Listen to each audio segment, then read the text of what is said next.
याली होरी phone line ते जुड़ चुके ने शोमनी अकाली दल दे आगू ने। याली साहब स्वागत है तुहाडा न्यूज़ 18 पंजाब ते। थैंक यू जी, धन्यवाद जी।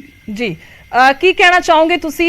कह सकते हैं कि हाल ही दे विच जो पहली आवाज़ बुलंद की गई या फिर जो कुछ सही नहीं लग्या पार्टी दे विच वो बोलण वाले तुसी सीगे पहले, तो हुण उस तो बाद प्रोफैसर प्रेम सिंह चंदूमाजरा जगमीत बराड़ दे सुझाव भी आ गए ने। तो जो कार्रवाई कल पार्टी ने की है, जथेबंदक ढांचा भंग किया है, नवे सिरों तो बनाना है, उस नूं लैके किवें वेख रहे हो? सब तो पहला देखो, असी पार्टी के वफादार सिपाही हाँ, 23 साल तो पार्टी लिए काम करते हैं। साडा इको एक एजेंडा इस पार्टी नूं मजबूत करना। जो 100 हल्के च कमेटी गई है, उतों जो भी सुझाव आए ने वो लागू करने ने। अजे वो देखो मेरी साडी मीटिंगां भी चल रही, प्रधान जी नाल मीटिंग हुई है सुखबीर सिंह बादल जी नाल। साडा उन्हां नाल निजी बहुत प्रेम हैगा, कोई रौला कोई नहीं हैगा। साडा रौला तो पार्टी राजियां सिद्धांतां दा। उत्ते उन्हां नूं सलाह दित्ती जा भी इन्हां ते अमल करो, पार्टी किदां मजबूत हो सकती है जी। उत्ते अमल करनगे तां पार्टी मजबूत होਊਗੀ। सो कुछ इंटरनल गल्लां ने पार्टी दीयां, हजे असीं चाहुंदे हां कि विद इन पार्टी साडे मसले हल हो जाण, असीं उन्हां नूं ज़्यादा डिस्कलोज ना करिए। ठीक है याली साहब, पर 3 पॉइंट अजिहे किहड़े ने जिहड़े असीं फौरी तौर ते सोचीए या फिर तुसीं कहना चाहुंदे हो कि जेकर ये पार्टी दे विच हो जाण तो बहुत वधिया तरीके नाल, क्योंकि सबने वेख्या नतीजे की ने और ये पार्टी भी चिंताजनक है इस चीज़ नूं लैके, वो भी वेख्या जा रहा है। देखो कई मसले हैगे ने, वो असीं चलो असीं मीटिंग दे विच डिस्कस कर रहे हैं। वो हजे असीं मैं डिस्कलोज नहीं करना चाहुंदा। वैसे मैं जिहड़ी गल्लां पहिलों कह दित्तियां, वो सारियां गल्लां तो उही ने जिहड़ियां मैं पहिलों कहीआं ने ना। ਉਹਦੇ ਤੇ ਸਾਡਾ ਸਟੈਂਡ ਪੂਰਾ ਕਾਇਮ ਹੈਗਾ। ਜੋ ਮੈਂ जिस दिन ਬਾਈਕਾਟ ਕੀਤਾ, ਉਸ ਜਿਹੜੀਆਂ ਗੱਲਾਂ ਕਹੀਆਂ ਨੇ, ਉਹਨਾਂ ਗੱਲਾਂ ਤੇ ਅਸੀਂ ਕਾਇਮ ਹੈਗੇ ਸਾਰੀਆਂ ਤੇ। ਜਗਮੀਤ ਬਰਾੜ ਹੋਰਾਂ ਦੇ ਜੀ ਜਗਮੀਤ ਬਰਾੜ ਹੋਰਾਂ ਦੇ ਸੁਝਾਅ ਨੂੰ ਕਿਵੇਂ ਵੇਖ ਰਹੇ ਹੋ ਤੁਸੀਂ? ਉਹਨਾਂ ਦਾ ਕਹਿਣਾ ਸੁਖਬੀਰ ਬਾਦਲ ਹੋਰਾਂ ਨੂੰ ਅਸਤੀਫਾ ਦੇਣਾ ਚਾਹੀਦਾ, ਉਹਨਾਂ ਨੇ ਸਿੱਧਾ ਸੁਝਾਅ ਦੇ ਵਿੱਚ ਕਹਿ ਦਿੱਤਾ। ਦੇਖੋ ਇਹ ਤਾਂ ਜਿਹੜੀ ਕਮੇਟੀ ਦੀ ਰਿਪੋਰਟ ਹੈਗੀ ਆ, ਉਹਦੇ ਵਿੱਚ ਸਾਰਾ ਕੁਝ ਹੀ ਆ ਗਿਆ। ਝੂੰਦਾ ਕਮੇਟੀ ਦੀ ਰਿਪੋਰਟ ਦੇ ਵਿੱਚ ਸਾਰਾ ਕੁਝ ਹੀ ਆਇਆ ਹੋਇਆ ਵਾ। ਉਹਦੇ ਤੇ ਅਮਲ ਕਰ ਲੈਣ, ਇਹ ਪਾਰਟੀ ਖੜੀ ਹੋ ਜਾਊਗੀ। नहीं तुहानू लगता है, क्योंकि उस रिपोर्ट दे विच तां यही जानकारी दी गई है, प्रेस कॉन्फ्रेंस जो हुई सी कि प्रधान फिलहाल सुखबीर बादल ही बने रहणगे। तुसीं कह रहे हो उस दे विच ये जिक्र है कि उन्हां नूं बदलना चाहिए। देखो वो तां जदों ये हजे असीं चलो साडा एक सीक्रेट डॉक्यूमेंट हैगा, वो हजे जदों कोई नौबत आऊगी फिर ਉਹਦੇ ਤੇ ਗੱਲ ਕਰਾਂਗੇ। ਹਜੇ ਉਹਦੇ ਤੇ ਹਜੇ ਕੁਝ ਗੱਲਾਂ ਜਦ ਤੱਕ ਨਾ ਕਰੀਏ। ਅਸੀਂ ਵਿਦ ਇਨ ਪਾਰਟੀ ਲੀਡਰਸ਼ਿਪ ਤਬਦੀਲੀ ਦੀ ਮੈਂ ਉਸ ਦਿਨ ਗੱਲ ਕੀਤੀ ਆ, ਉਹਦੇ ਤੇ ਕੋਈ ਬੋਲਿਆ ਨਹੀਂ। ਉਹ ਲੀਡਰਸ਼ਿਪ ਤਬਦੀਲੀ ਵਰਡ ਜਿਹੜਾ ਹੈਗਾ ਉਹਦੇ ਵਿੱਚ ਲਿਖਿਆ ਹੋਇਆ, ਤੇ ਉਹਦੇ ਤੇ ਇਹਨਾਂ ਨੂੰ ਵਿਚਾਰ ਕਰਨਾ ਚਾਹੀਦਾ। ਸਾਰਾ ਸਾਨੂੰ ਮੀਟਿੰਗ 'ਚ ਬੁਲਾਉਣਗੇ, ਜੇ ਕੋਈ ਮੀਟਿੰਗ ਦੇ ਵਿੱਚ ਸਾਨੂੰ ਸੱਦਿਆ ਜਾਊ ਤੇ ਸਾਰੀਆਂ ਗੱਲਾਂ ਕਰਾਂਗੇ। याली साहब, सारे सुन रहे हैं पंजाब के दर्शक ने कि ये पॉसिबिलिटी असीं मन सकते हैं कि आने वाले दिनों के कोई बहुत वड्डा बदलाव श्रोमणी अकाली दल च वेखण नूं मिल सकता है? देखो लैके आउणगे तो पार्टी खड़ी होਊਗੀ। जे बदलाव लिआउणगे, लोगों के सुझाव ने उन्हां ते अमल करनगे तो पार्टी खड़ी हो जानी है जी। गल ही कोई नहीं, लोग सारे अकाली दल जुड़न नूं तैयार ने, किसी नूं प्रॉब्लम ही कोई नहीं। ਜਿਹੜੀਆਂ ਕਮੀਆਂ ਗਲਤੀਆਂ ਹੋਈਆਂ दूर कर ਲਈਏ ਅਸੀਂ जी, लोगों के जो सुझाव उन्हां ते अमल कर लईए तो दिक्कत ही कोई नहीं हैगी जी। दूसरे पासे चरणजीत बराड़ होरी भी ने साडे नाल। बराड़ साहब तुसीं की कहना चाहोगे? किते ना किते याली साहब दा भी यही कहना है कि सानू बदलाव दी लोड़ है, और तुसीं भी कह रहे हो, तुसीं भी जिक्र कर रहे हो। मैं वही सवाल तुहाडे तो भी पुछूंगी, तुहानू की लगदा है कि आउण वाले दिनां दे विच बहुत वड्डा बदलाव श्रोमणी अकाली दल दे विच नज़र आ सकदा है? मैं एक बेनती करा कि याली साहब उस झुंदा कमेटी के मैंबर ही हैं, और जो इन्होंने 42 पॉइंट जो मैनू पता लग्या, मैं कोई पूरी रिपोर्ट पढ़ी नहीं क्योंकि मेरा भी अधिकार खेतर नहीं है उस रिपोर्ट को पढ़न का या देखने का, पर जो 42 पॉइंट सुझाव दिते है, पार्टी ने बड़े खुल दिली नाल कोर कमेटी ने उन्होंने एक्सैप्ट किया और 100% वो जोड़े है लागू किए जाएंगे। पहली बेनती मैं ये करा कि बड़ी लीडरशिप इस मामले च ओपन है, और इस गल दे याली साहब की गल नाल मैं सहमत है कि जिन्ना जिस किस्म का कह लीए कि माहौल बनया है, लीडरशिप दे विच थल्लों ला के उपर तक बड़ियां तब्दीलियां ते बड़ा कुछ बदलाव तुहानूं जिहड़ा हैगा वो देखण नूं मिलूगा। ये मैं तुहानूं साडी साहब बलविंदर सिंह भुंदर साहब ने भी प्रैस कॉन्फ्रेंस किया, वख-वख लीडरां ने भी किया, और रही गल सरदार जगमीत सिंह बराड़ साहब के बयान की, सरदार जगमीत सिंह बराड़ साहब का एक अपना सुझाव सी, पर जी कमेटी की रिपोर्ट आ जगमीत सिंह बराड़ साहब होरां ने विच बैठ के ही मंजूर की है, तो और उहदे मुताबिक ही जो फैसला लिया कोर कमेटी जी यूनैनिमसली लिया, किसी ने कोई उत्थे ये नहीं कहा कि नहीं आ नहीं होना चाहिए। इस करके मैं बड़ा आसवंद है कि आने वाले इलैक्शन तक पार्टी सारे मुद्दों नूं सोच विचार के ठीक करके चढ़दी कला वल जाएगी। ਤੁਸੀਂ ਕਹਿ ਰਹੇ ਹੋ ਬਰਾੜ ਸਾਹਿਬ ਕਿ ਸਾਰਿਆਂ ਨੂੰ ਮਿਲ ਬੈਠ ਕੇ ਹੀ ਸਾਰੇ ਫੈਸਲੇ ਜਿਹੜੇ ਨੇ ਉਹ ਲਏ ਜਾਣਗੇ, ਇਸੇ ਦਾ ਜ਼ਿਕਰ ਕਰ ਰਹੇ ਹੋ ਤੁਸੀਂ।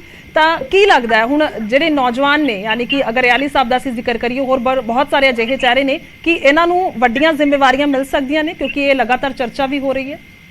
ਦੇਖੋ, ਮੈਂ ਫਿਰ ਕਹਿ ਦਿਆਂ ਵੀ ਇਹ ਮੇਰਾ ਅਧਿਕਾਰ ਖੇਤਰ ਨਹੀਂ, ਪਰ ਪਾਰਟੀ ਤੁਹਾਨੂੰ ਬਿਲਕੁਲ ਸਾਰੇ ਦਾ ਸਾਰਾ ਬਦਲਿਆ ਹੋਇਆ ਰੂਪ ਜਿਹੜਾ ਆਉਣ ਵਾਲੇ ਦਿਨਾਂ ਦੇ ਵਿੱਚ ਪੇਸ਼ ਹੋਣਾ ਹੈ। ਉਹਦਾ ਕਾਰਨ ਇਹ ਹੈਗਾ ਕਿ ਇਹ ਮਾਨਯੋਗ ਅਯਾਲੀ ਸਾਹਿਬ ਜਾਂ ਬਾਕੀ ਦੇ ਮੈਂਬਰਾਂ ਨੇ ਜਿਹੜੀ ਰਿਪੋਰਟ ਦਿੱਤੀ ਹੈ, ਉਹਦੇ ਵਿੱਚ ਇਹ ਸਾਰੀਆਂ ਡਿਟੇਲਾਂ ਜਿਹੜੀਆਂ ਹੈਗੀਆਂ ਔਰ ਉਹਦੇ ਤੇ 100% ਪਹਿਰਾ ਦੇ ਕੇ ਪਾਰਟੀ ਦੀ ਬਿਹਤਰੀ ਲਈ ਰਿਪੋਰਟ ਹੈ। ਔਰ ਪਾਰਟੀ ਦੀ ਬਿਹਤਰੀ ਲਈ ਜਿਹੜਾ ਕੁਝ ਸੁਝਾਅ ਮੈਂ ਕਹੂੰਗਾ ਕਿ ਜਿਹੜੀ ਕਮੇਟੀ ਲੈ ਆਈ, ਜੇ ਕੋਈ ਪੰਜਾਬ ਦੇ ਖਿੱਤਿਆਂ 'ਚ ਕੋਈ ਰਹਿ ਵੀ ਗਿਆ ਸੁਝਾਅ ਦੇਣ ਨੂੰ, ਮੈਂ ਤੁਹਾਡੇ ਜ਼ਰੀਏ ਬੇਨਤੀ ਕਰੂੰਗਾ ਕਿ ਪਾਰਟੀ ਦਫ਼ਤਰ ਪ੍ਰਧਾਨ ਸਾਹਿਬ ਦੇ ਨਾਂ ਤੇ ਚਿੱਠੀ ਲਿਖ ਕੇ ਭੇਜ ਸਕਦੇ ਆ। ਕੋਈ ਮਿਲ ਕੇ ਸੁਝਾਅ ਦੇਣਾ ਚਾਹਣ ਤਾਂ ਮਿਲ ਕੇ ਦੇ ਸਕਦੇ ਆ। ਇਸ ਕਰਕੇ ਬੜੇ ਓਪਨ ਹੈਗੇ ਆ, ਕਿਉਂਕਿ ਖੇਤਰੀ ਪਾਰਟੀ ਨੂੰ ਮਜ਼ਬੂਤ ਕਰਨ ਦੇ ਲਈ ਅਸੀਂ ਹਰੇਕ ਦੇ ਦਰ ਅੱਗੇ ਝੋਲੀ ਅੱਡ ਕੇ ਵੀ ਜਾਵਾਂਗੇ ਕਿ ਇਹਨੂੰ ਮਜ਼ਬੂਤ ਕਰੀਏ, ਤਕੜਾ ਕਰੀਏ। ਜੇ ਕੋਈ ਕਮੀਆਂ ਪੇਸ਼ੀਆਂ ਰਹਿ ਗਈਆਂ ਉਹਨਾਂ ਨੂੰ ਅਸੀਂ ਦੂਰ ਕਰਾਂਗੇ ਔਰ ਅੱਗੇ ਨੂੰ ਜਿਹੜਾ ਹੈਗਾ ਸਭ ਨੂੰ ਨਾਲ ਲੈ ਕੇ ਔਰ ਯੂਨਾਨੀਮਸਲੀ ਫੈਸਲੇ ਕਰਕੇ ਅੱਗੇ ਵਧਾਂਗੇ। ਜੀ ਅਯਾਲੀ ਸਾਹਿਬ, ਤੁਸੀਂ ਕੀ ਕਹਿਣਾ ਚਾਹੋਗੇ? ਬਿਲਕੁਲ, ਜਿਹੜੀ ਮੈਂ ਤਾਂ ਪਹਿਲਾਂ ਵੀ ਕਹੀ ਆ ਵੀ ਜਿਹੜੀ ਇਹ ਤਬਦੀਲੀ ਬਰਾੜ ਸਾਹਿਬ ਕਹਿੰਦੇ ਆ ਵੀ ਲੀਡਰਸ਼ਿਪ ਤਬਦੀਲੀ ਹੈਗੀ ਆ, ਉਹਦੇ ਵਿੱਚ ਜਦੋਂ ਤਬਦੀਲੀ ਹੋਊਗੀ ਸਾਰੀ ਤੇ ਤਾਂ ਹੀ ਇਹਦੇ ਚੰਗੇ ਨਤੀਜੇ ਆਉਣੇ ਨੇ। ਇਹ ਪੰਥ ਦੀ ਪਾਰਟੀ ਹੈਗੀ ਆ, ਪੰਥਕ ਜਿਹੜੀ ਆ ਜਿਵੇਂ ਇਹ ਪੰਜਾਬ ਦੇ ਭਲੇ ਦੇ ਲਈ, ਪੰਥ ਦੀ ਚੜ੍ਹਦੀ ਕਲਾ ਦੇ ਲਈ ਇਹ ਜਿਹੜੀ ਪੰਥਕ ਸੋਚ ਨੂੰ ਲਾਗੂ ਕਰਨ ਦੇ ਲਈ ਪਾਰਟੀ ਹੋਂਦ ਦੇ ਵਿੱਚ ਆਈ ਸੀ। ਦੇਖੋ, ਉਹਦੇ ਤੇ ਜੇ ਉਹਨਾਂ ਸਿਧਾਂਤਾਂ ਤੇ ਪਾਰਟੀ ਚੱਲੇ, ਨਿਸ਼ਕਾਮ ਹੋ ਕੇ ਪਾਰਟੀ ਕੰਮ ਕਰੇ ਪੰਜਾਬ ਦੇ ਭਲੇ ਲਈ, ਸਿੱਖ ਕੌਮ ਦੇ ਭਲੇ ਦੇ ਲਈ, ਸਰਬੱਤ ਦੇ ਭਲੇ ਦੇ ਲਈ। ਸਰਬੱਤ ਕਿਉਂਕਿ ਸਾਡਾ ਜਿਹੜਾ ਸਿੱਖਾਂ ਦਾ, ਸਿੱਖ ਕੌਮ ਦਾ ਜਿਹੜਾ ਸਾਡਾ ਸਿਧਾਂਤ ਹੈਗਾ ਉਹ ਸਰਬੱਤ ਦਾ ਭਲਾ, ਉਹਦੇ ਚ ਵੀ ਕੱਲਾ ਦੀ ਸਿੱਖ ਕੌਮ ਦਾ ਭਲਾ ਮੰਨਦੇ ਆ, ਜੋ ਸਾਰਿਆਂ ਦਾ ਸਰਬੱਤ ਆ ਗਿਆ ਉਹਦੇ ਵਿੱਚ, ਚਾਹੇ ਕੋਈ ਵੀ ਹੈਗੇ ਨੇ। ਉਹਨਾਂ ਦੇ ਸਿਧਾਂਤਾਂ ਤੇ ਜੇ ਪਾਰਟੀ ਕੰਮ ਕਰੂਗੀ, ਠੀਕ ਆ, ਕੰਮ ਕਰਦਿਆਂ ਤੋਂ ਹੋ ਜਾਂਦੀਆਂ, ਬੜੇ ਚੰਗੇ ਕੰਮ ਵੀ ਹੋਏ ਨੇ। ਨਹੀਂ ਗੱਲ ਵੀ ਸਰਕਾਰਾਂ ਰਹੀਆਂ ਅਕਾਲੀ ਦਲ ਦੀਆਂ, ਬਹੁਤ ਵਧੀਆ ਡਿਵੈਲਪਮੈਂਟ ਦੇ ਕੰਮ ਵੀ ਹੋਏ ਨੇ, ਬਹੁਤ ਵੱਡੇ ਪ੍ਰੋਜੈਕਟ ਪੰਜਾਬ 'ਚ ਆਏ ਨੇ, ਲੇਕਿਨ ਉਹਦੇ ਨਾਲ ਜਿਹੜੀਆਂ ਕਮੀਆਂ ਰਹੀਆਂ, ਆਪਾਂ 100 ਚੰਗੇ ਕਰਕੇ ਕੋਈ ਇੱਕ ਕਿਤੇ ਗਲਤੀ ਹੋ ਜਾਂਦੀ ਆ, ਫਿਰ ਉਹ ਗਲਤੀ ਅੱਗੇ ਆ ਜਾਂਦੀ ਆ, ਉਹ ਤੁਹਾਡੇ ਕੀਤੇ ਕੰਮ ਚੰਗੇ ਵੀ ਪਿੱਛੇ ਰਹਿ ਜਾਂਦੇ ਸਾਰੇ। ਸੋ ਇਸ ਲਈ ਹੁਣ ਇਹਦੇ ਤੇ ਵਿਚਾਰ ਕਰਕੇ ਜਿਹੜੀ ਲੀਡਰਸ਼ਿਪ ਆ ਨਿਸ਼ਕਾਮ ਨਿਸਵਾਰਥ ਹੋ ਕੇ ਇਹ ਜੇ ਕੰਮ ਕਰੂਗੀ। ਤੇ ਹੁਣ ਜਿਸ ਤਰ੍ਹਾਂ ਤੁਸੀਂ ਗੱਲ ਕੀਤੀ, ਸਾਨੂੰ ਮੇਰੇ ਕੋਲ ਤਾਂ ਉਹਦਾ ਮੈਨੂੰ ਕਿਹੜਾ ਉਹਦਾ ਚਾਹੀਦਾ, ਮੈਂ ਤਾਂ ਆਲਰੇਡੀ MLA ਹੈਗਾ, ਪਾਰਟੀ ਦਾ ਵਿਧਾਨ ਸਭਾ ਦੇ ਵਿੱਚ ਪਾਰਟੀ ਦਾ ਮੈਂ ਲੀਡਰ ਹੈਗਾ, ਮੈਨੂੰ ਤਾਂ ਕਿਸੇ ਉਹਦੀ ਲੋੜ ਹੀ ਨਹੀਂ ਹੈਗੀ। ਇਹ ਕੋਈ ਮੈਂ ਉਹਦੇ ਲਈ ਥੋੜੀ ਲੜ ਰਿਹਾ ਦੀ ਗੱਲ ਹੈ ਨਾ ਅਯਾਲੀ ਸਾਹਿਬ। ਮੈਂ ਜਦੋਂ ਮੈਂ ਤਾਂ ਅਸੀਂ ਤਾਂ ਇੱਕੋ ਹੀ ਸੁਝਾਅ ਆ ਵੀ ਇਹ ਪਾਰਟੀ ਨਿਸ਼ਕਾਮ ਪੰਜਾਬ ਦੇ ਭਲੇ ਦੇ ਲਈ, ਸਿੱਖ ਕੌਮ ਦੇ ਭਲੇ ਦੇ ਲਈ, ਨਿੱਜੀ ਇੰਟਰਸਟ ਕਿਸੇ ਦਾ ਕੋਈ ਨਾ ਹੋਵੇ ਇਹਦੇ ਵਿੱਚ। ਮੇਰਾ ਹੋਵੇ ਨਾ ਕਿਸੇ ਦਾ ਹੋਵੇ। ਜੇ ਅਸੀਂ ਇਹਨਾਂ ਸਿਧਾਂਤਾਂ ਤੇ ਪਾਰਟੀ ਨੂੰ ਚਲਾ ਗਏ ਤਾਂ ਇਹ ਪਾਰਟੀ ਸਾਰੇ ਲੋਕਾਂ ਦਾ ਸਹਿਯੋਗ ਸਾਨੂੰ ਮਿਲੂਗਾ। ਮੈਂ ਪ੍ਰੋਫੈਸਰ ਪ੍ਰੇਮ ਸਿੰਘ ਚੰਦੂਮਾਜਰਾ ਦਾ ਜ਼ਿਕਰ ਕਰ ਰਹੀ ਸੀ, ਉਹਨਾਂ ਨੇ ਵੀ ਕਿਹਾ ਕਿ ਸਮੀਖਿਆ ਕਮੇਟੀ ਦੇ ਵਿੱਚ ਇਹ ਸਾਰੀ ਰਿਪੋਰਟ ਆਉਣੀ ਚਾਹੀਦੀ ਸੀ। ਮੈਂ ਉਸੇ ਤੇ ਆ ਰਹੀ ਹਾਂ। ਤੁਹਾਨੂੰ ਨਹੀਂ ਲੱਗਦਾ ਕਿ ਜਿਹੜੀ ਚੁੰਦਾ ਕਮੇਟੀ ਰਿਪੋਰਟ ਹੈਗੀ ਆ, ਉਸਦਾ ਇੰਤਜ਼ਾਰ ਸਾਰੇ ਕਰ ਰਹੇ ਸੀ, ਲੰਬੇ ਸਮੇਂ ਤੋਂ ਇਸ ਦੀ ਜ਼ਿਕਰ ਵੀ ਹੋ ਰਿਹਾ ਸੀ, ਚਰਚਾ ਵੀ ਹੋ ਰਹੀ ਸੀ, ਤਾਂ ਰਿਪੋਰਟ ਹਾਲੇ 'ਚ ਜਨਤਕ ਨਹੀਂ ਹੋਈ। ਹਾਲਾਂਕਿ ਇਹ ਪਾਰਟੀ ਦਾ ਆਪਣਾ ਨਿੱਜੀ ਫੈਸਲਾ ਹੈ, ਉਹ ਕਰਨ ਜਾਂ ਨਾ ਕਰਨ, ਪਰ ਤੁਹਾਨੂੰ ਲੱਗਦਾ ਹੈ ਕਿ ਹੋਣੀ ਚਾਹੀਦੀ ਸੀ ਜਾਂ ਕੀ ਸੁਝਾਅ ਨੇ, ਤਾਂ ਕਿ ਲੋਕਾਂ ਨੂੰ ਵੀ ਪਤਾ ਲੱਗੇ ਕਿ ਆਖਿਰਕਾਰ ਗਰਾਊਂਡ ਤੇ ਸਮੱਸਿਆ ਕੀ ਸੀ, ਲੋਕ ਕਿਉਂ ਹੱਕ ਦੇ ਵਿੱਚ ਨਹੀਂ ਆਏ? ਨਹੀਂ, ਹੋ ਜਾਣੀ ਚਾਹੀਦੀ ਹੈ, ਕਰ ਦੇਣੀ ਚਾਹੀਦੀ ਇਹਨਾਂ ਨੂੰ। ਚੰਗੀ ਗੱਲ ਹੈ ਕਰ ਦੇਣਗੇ, ਜੇ ਕਰ ਦੇਣਗੇ ਚੰਗੀ ਗੱਲ ਆ। ਸਾਰੀਆਂ ਜੋ ਉਹਦੇ ਵਿੱਚ ਗੱਲਾਂ ਲਿਖੀਆਂ ਉੱਤੇ ਅਮਲ ਕਰ ਲੈਣਗੇ ਬਿਨਾਂ ਕਿਸੇ ਉਹਦੇ ਗੱਲਾਂ ਨੂੰ ਗੋਲ ਮੋਲ ਕਰਨ ਦੀ ਬਜਾਏ ਸਿੱਧੇ ਢੰਗ ਦੇ ਨਾਲ ਸਾਰੀਆਂ ਗੱਲਾਂ ਜੇ ਲਾਗੂ ਹੋ ਜਾਣ, ਕਿਸੇ ਦਾ ਕੋਈ ਸਵਾਰਥ ਨਾ ਹੋਵੇ, ਕਿਉਂਕਿ ਪਾਰਟੀ ਕੌਮ ਦੀ ਪਾਰਟੀ ਆ, ਪੰਥ ਦੀ ਪਾਰਟੀ ਆ, ਤੇ ਉਸ ਹਿਸਾਬ ਨਾਲ ਕੰਮ ਕਰੇ ਤਾਂ ਕੋਈ ਦਿੱਕਤ ਹੀ ਨਹੀਂ ਹੈਗੀ ਕੋਈ। ਅਸੀਂ ਤਾਂ ਨਿਸ਼ਕਾਮ ਕੋਈ ਵੀ ਪਾਰਟੀ ਲਈ ਸੇਵਾ, ਜੇ ਸਹੀ ਸਿਧਾਂਤਾਂ ਤੇ ਚੱਲੇ ਤਾਂ ਸੇਵਾ ਨਿਭਾਉਣ ਨੂੰ ਤਿਆਰ ਆ ਕੋਈ ਵੀ।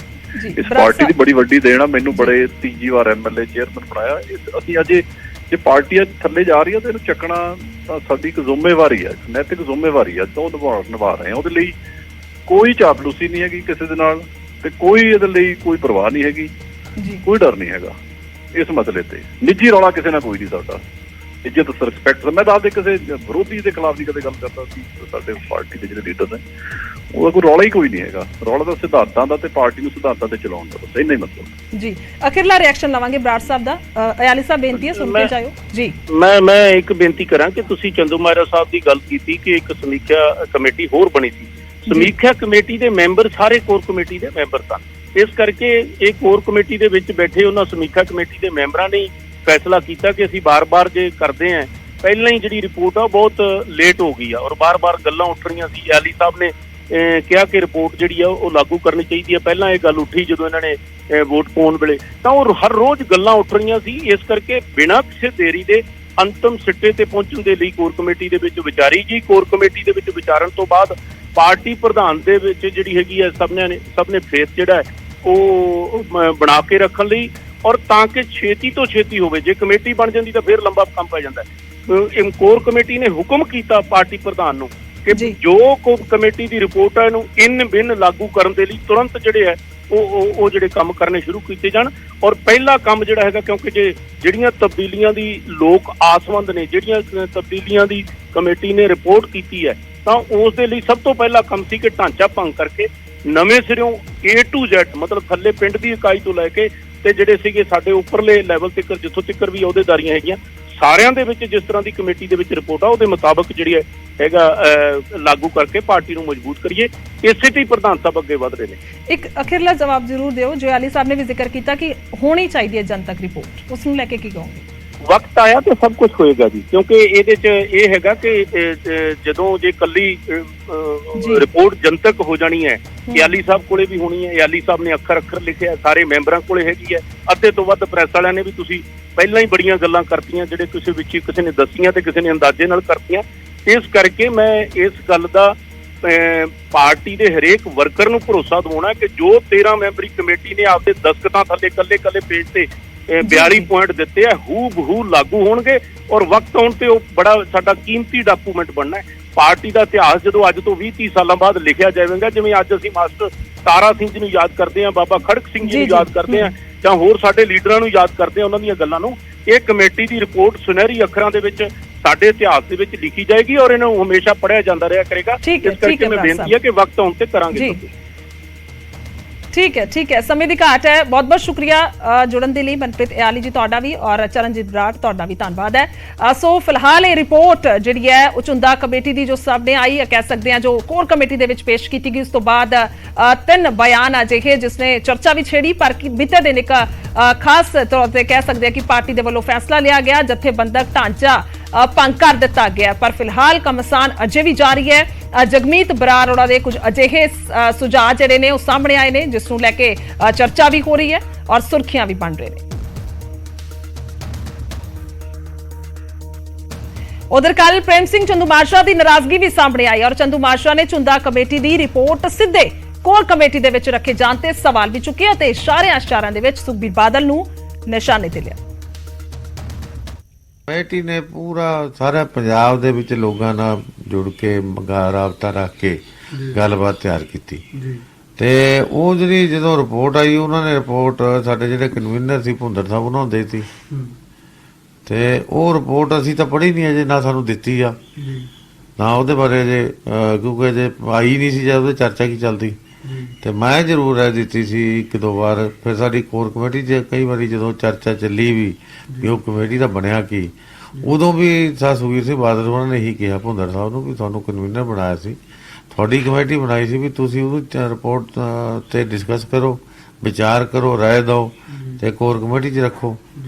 ਉਹ ਖੈਰ ਮੀਟਿੰਗ ਰੱਖ ਨਾ ਸਕੇ, ਉਹ ਹੁਣ ਫਿਰ ਉਹ ਸਿੱਧੀ ਕੋਰ ਕਮੇਟੀ 'ਚ ਰਿਪੋਰਟ ਰੱਖਤੀ ਤੇ ਕੋਰ ਕਮੇਟੀ ਨੇ ਫੈਸਲਾ ਕਰਤਾ। ਸੋ ਮੈਂ ਸਮਝਦਾ ਉਹਦੇ ਨਾਲ, ਮੈਂ ਪਹਿਲਾਂ ਵੀ ਜਿਵੇਂ ਕਿਹਾ ਸੀ ਨਾ ਵੀ ਕਈ ਸ਼ੰਕੇ ਉੱਠ ਖੜਦੇ ਆ, ਕਈ ਸਵਾਲ ਉੱਠ ਖੜਦੇ ਆ ਵੀ ਸਿਸਟਮ ਤੋੜਿਆ ਕਿਉਂ, ਜਿਹੜੀ ਸਮੀਖਿਆ ਕਮੇਟੀ ਨੇ ਉਹ ਕਮੇਟੀ ਬਣਾਈ, ਉਹ ਸਮੀਖਿਆ ਕਮੇਟੀ 'ਚ ਰਿਪੋਰਟ ਕਿਉਂ ਨਹੀਂ ਰੱਖੀ ਗਈ। ਮਤਲਬ ਬੇਲੋੜੇ ਸਵਾਲ ਖੜੇ ਕਰਨੇ, ਬੇਲੋੜਾ ਚਰਚਾਵਾਂ ਖੜੀਆਂ ਕਰਨੀਆਂ, ਉਹ ਪਾਰਟੀ ਦੇ ਹਿੱਤ 'ਚ ਨਹੀਂ ਹੋਣਗੀਆਂ। ਪੋਸੀਬਲ ਹੈ ਵੈਸੇ ਪ੍ਰਧਾਨ ਉਹਨਾਂ ਦਾ ਬਦਲਣਾ ਜਾਂ ਹੋਰ ਪ੍ਰਧਾਨ ਇਹ ਤਾਂ ਜਿਹੜੀਆਂ ਗੱਲਾਂ ਡਿਸਕਸ਼ਨ ਅਕਾਲੀ ਦਲ 'ਚ, ਕਿਉਂਕਿ ਇਹ ਮੰਨਿਆ ਜਾਂਦਾ ਕਿ ਪੋਸੀਬਲ ਨਹੀਂ ਹੈ, ਇਹ ਤਾਂ ਡਿਸਕਸ਼ਨ 'ਚ ਹੀ ਹੁੰਦੀਆਂ, ਮਤਲਬ ਐਸੀ ਗੱਲ ਨਹੀਂ ਹੈ। ਜਦੋਂ ਤੁਸੀਂ ਕੋਈ ਆਪਸੀ ਰਾਏ ਤਿਆਰ ਕਰਦੇ ਹੋ ਤਾਂ ਡਿਸਕਸ਼ਨ ਦੇ ਵਿੱਚ, ਕੰਸੈਂਸਸ ਦੇ ਵਿੱਚ ਬਹੁਤ ਰਸਤੇ ਨਿਕਲੇ, ਪਰ ਬਦਲਾਵ ਦੀ ਜ਼ਰੂਰਤ ਹੈ, ਬਹੁਤ ਨਵੇਂ ਰਸਤੇ ਨਿਕਲੇ ਆਉਂਦੇ ਆ। ਇਹ ਤਾਂ ਹੁਣ ਜਦੋਂ ਕਲੈਕਟਿਵ ਲੀਡਰਸ਼ਿਪ ਹੋਵੇ, ਕਲੈਕਟਿਵ ਲੀਡਰਸ਼ਿਪ ਦੇ ਵਿੱਚ ਹੀ ਸਾਂਝੇ ਤੌਰ ਤੇ ਕੰਸੈਂਸਸ ਨਾਲ ਹੀ ਕੋਈ ਰਾਏ ਦਿੱਤੀ ਜਾਂਦੀ ਹੈ। ਵੈਸੇ ਦਲਜੀਤ ਚੀਮਾ ਉਹਨਾਂ ਨਾਲ ਵੀ ਗੱਲਬਾਤ ਹੋਈ, ਉਹਨਾਂ ਨੇ ਵੀ ਇਹ ਗੱਲ ਕਹੀ ਸੀ ਕਿ ਚੇਂਜਸ ਕਰਨ ਦੀ ਜ਼ਰੂਰਤ ਹੈ। ਇਕਬਾਲ ਝੁੰਦਾ ਉਹਨਾਂ ਨੇ ਕੱਲ ਇਹ ਗੱਲ ਕਹੀ ਕਿ ਪਾਰਟੀ ਨਵੀਂ ਸਟ੍ਰੈਟਜੀ ਦੇ ਨਾਲ ਕੋਈ ਚੇਂਜਸ ਲੈ ਕੇ ਆ ਰਹੀ ਹੈ। ਤੁਹਾਨੂੰ ਕਿਹੜੇ ਚੇਂਜਸ ਲੱਗਦੇ ਕਿ ਇਸ ਚੇਂਜਸ ਦੀ ਜ਼ਰੂਰਤ ਹੈ ਪਾਰਟੀ ਦੇ ਅੰਦਰ, ਪਾਰਟੀ ਨੂੰ ਉਭਾਰਨ ਲਈ, ਅਕਾਲੀ ਦਲ ਨੂੰ ਉਭਾਰਨ ਲਈ? ਇਹ ਬੜੀਆਂ ਇਹ ਤਾਂ ਗੱਲ ਜੇ ਪਾਰਟੀ ਦੀ ਅੱਜ ਇਹ ਹਾਲਾਤ ਨੇ ਜਾਂ ਪਾਰਟੀ ਇਸ ਸਥਿਤੀ 'ਤੇ ਪਹੁੰਚੀ ਆ, ਕੁਦਰਤੀ ਤੌਰ ਤੇ ਕਿਤੇ ਨਾ ਕਿਤੇ ਘਾਟਾਂ, ਕਿਤੇ ਨਾ ਕਿਤੇ ਕਮੀਆਂ ਤਾਂ ਹੈ ਹੀ ਆ। ਔਰ ਜਿਹੜੇ ਵੈਲਵਿਸ਼ਰ ਨੇ ਉਹ ਜ਼ਰੂਰ ਚਾਹਣਗੇ ਵੀ ਉਹ ਕਮੀਆਂ ਦੂਰ ਕਰਕੇ ਕੋਈ ਚੰਗੇ ਸੁਝਾਅ ਲਿਆ ਕੇ ਉਹਨਾਂ ਨੂੰ। ਵਡਾਲਾ ਜੋ ਬਿਆਨਬਾਜ਼ੀ ਕਰ ਰਹੇ ਨੇ ਲੀਡਰਸ਼ਿਪ ਨੂੰ ਲੈ ਕੇ, ਰਾਸ਼ਟਰਪਤੀ ਲਈ ਉਹਨਾਂ ਨੇ ਵੋਟ ਤੱਕ ਨਹੀਂ ਪਾਇਆ, ਤੁਸੀਂ ਵੀ ਸੰਸਦ ਰਹੇ ਹੋ, ਕਿ ਇਸ ਫਰਕ ਕੀ ਪੈਂਦਾ ਇਹ ਇਹ ਵੀ ਇਹ ਹਰ ਬੰਦੇ ਦੀ ਪਾਰਟੀਆਂ 'ਚ ਹਰ ਬੰਦੇ ਦੀ ਆਪਣੀ ਰਾਏ ਹੁੰਦੀ ਆ, ਠੀਕ ਹੈ ਨਾ ਜੀ। ਰਾਏ ਦੇਣ ਦਾ ਉਹਨੂੰ ਹੱਕ ਹੁੰਦਾ ਤੇ ਉਹਦੇ ਬਲਕਿ ਜਿਹੜੀ ਵੀ ਕੋਈ ਰਾਏ ਦਿੰਦਾ ਪਾਰਟੀ ਹਿੱਤ 'ਚ ਹੀ ਦਿੰਦਾ, ਕਿਉਂਕਿ ਪਾਰਟੀ ਸਾਰਿਆਂ ਨੂੰ ਪਿਆਰੀ ਹੁੰਦੀ ਆ। ਪਾਰਟੀ ਨੂੰ ਕਿਸੇ ਦੀ ਰਾਏ ਜੇ ਨਹੀਂ ਵੀ ਕਿਸੇ ਚੰਗੀ ਲੱਗਦੀ ਤਾਂ ਮਤਲਬ ਇਹ ਨਹੀਂ ਹੈ ਵੀ ਉਹ ਰਾਏ ਗਲਤ ਦਿੰਦਾ ਜਾਂ ਭਾਵਨਾ ਨਾਲ ਦਿੰਦਾ। ਉਹ ਰਾਏ ਦਾ ਮਕਸਦ ਉਹਦੀ ਆਪਦੀ ਸੋਚ ਹੋ ਸਕਦੀ ਆ, ਉਹ ਠੀਕ ਹੋਵੇ ਗਲਤ ਹੋਵੇ, ਉਹਦੇ 'ਚ ਕਿਵੇਂ ਸੁਧਾਰ ਕਰਨਾ ਇਹ ਅਲੱਗ ਗੱਲ ਆ। ਤੁਹਾਨੂੰ ਲੱਗਦਾ ਹੈ ਮਨਪ੍ਰੀਤ ਇਆਲੀ ਉਹਨਾਂ ਦੇ ਸੁਝਾਅ ਸਹੀ ਸੀਗੇ ਪਾਰਟੀ ਲਈ? ਇਹ ਮੈਂ ਕਿਵੇਂ ਕਮੈਂਟ ਕਰ ਸਕਦਾ ਵੀ ਕਿ ਮਨਪ੍ਰੀਤ ਇਆਲੀ ਨੇ ਆਪਦੀ ਗੱਲ ਠੀਕ ਸਮਝ ਕੇ ਸੋਚ ਕੇ ਹੀ ਕੋਈ ਵਿਚਾਰ ਦਿੱਤੇ ਤੇ ਹਰ ਬੰਦੇ ਦੇ ਵਿਚਾਰਾਂ ਦੀ ਮੈਂ ਤਾਂ ਕਹਿੰਦਾ ਕਦਰ ਹੋਣੀ ਚਾਹੀਦੀ ਆ। ਹਾਂ, ਜੇ ਉਹਦੇ 'ਚ ਕੋਈ ਮਤਭੇਦ ਆ ਜਾਂ ਉਹਦੇ 'ਚ ਕੋਈ ਹੋਰ ਅਮੈਂਡਮੈਂਟ ਕਰਨੀ ਆ ਉਹ ਡਿਸਕਸ਼ਨ ਦੇ ਵਿੱਚ ਹੋ ਸਕਦੀ ਆ। ਉਹੀ ਮੈਂ ਕਿਹਾ ਸੀ ਨਾ ਵੀ ਸਮੀਖਿਆ ਕਮੇਟੀ ਜਿਹੜੀ ਆ ਉਹਦਾ ਨਾਂ ਹੀ ਸਮੀਖਿਆ ਕਮੇਟੀ ਸੀ। ਸਮੀਖਿਆ ਦਾ ਮਤਲਬ ਸਮੀਖਿਆ ਕਰਨਾ।